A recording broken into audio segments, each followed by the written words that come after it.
बिस्मिल्लाहिर्रहमानिर्रहीम। फ़ितरा के बारे में अक्सर पूछा जा रहा है कि इस साल फ़ितरा कितना वाजिब है, तो हम एक कायदा कुल्ली देने चाहते हैं। कायदा कुल्ली ये है कि असल में जो शय भी आप खाते हैं, चाहे चावल चाहे रोटी, जो शय आप इस्तेमाल करते हैं उसके 3 किलो की जो कीमत है या 3 किलो उसका फ़ितरा है। आप चावल खाते हैं तो चावल के हिसाब से फ़ितरा देंगे, और अगर आप गंदम खाते हैं तो गंदम के हिसाब से।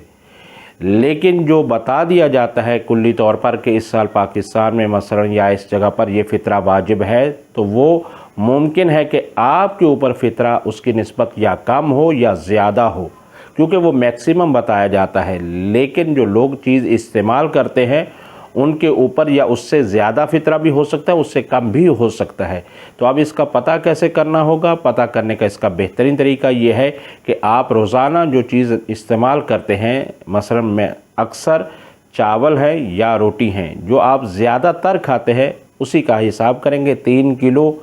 और 3 किलो का हिसाब यह है कि आप बाज़ार से पता कर सकते हैं, या आपको पता ही होगा कि आजकल गंदम का क्या रेट है, तो उसी को आप हिसाब कर लेंगे, या चावल का क्या रेट है उसका आप हिसाब करके 3 किलो के हिसाब से फ़ितरा निकालेंगे। मसलन यह है कि 100 रुपये किलो है तो आप 300 रुपया फ़ितरा निकालेंगे। अगर 300 रुपये किलो है चावल मसलन, तो आप 900 रुपये हर फ़र्द के हिसाब से निकालेंगे।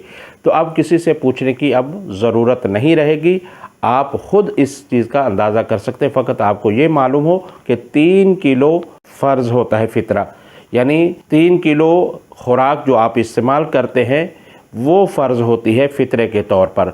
अब आप उसकी कीमत भी दे सकते हैं, और अब जो बताया जाता है आप उस पर नहीं जाएंगे। सिर्फ़ और सिर्फ आपका यही जान लेना काफ़ी है कि इस वक्त इस चीज़ की क्या कीमत है।